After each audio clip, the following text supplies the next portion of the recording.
Ушундай нерсе иншалла дегенди унутуп калган пайгамбарыбыз саллаллаху алейхи вассаламдан да болгон, садыр болгон. Хадисте келет, Расулуллах саллаллаху алейхи вассалам bir күн келип Курайш эли маселе сурайт. Аларга еврейлер үгөткөн, еврейлер барып сураган деген. Ал суроосунун бирөөсү ошол рухтан сураг деген. О рух эмне айтып берген деген. Асхабы Кахф каякта, кимдер деген 2-3 сурооду сурайт. Пайгамбар саллаллаху алейхи вассалам мен бул суроолорго эртең жооп беремин деген. Бирок иншалла дегенди унутуп калган. Иншалланы унутуп калат дагы 15 күн өтүп кетет убакыт.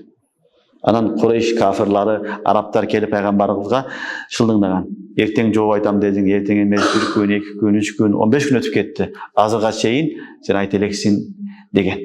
Дегенде Аллах субханаху ва таала 15 күндөн кийин аят түшүргөн.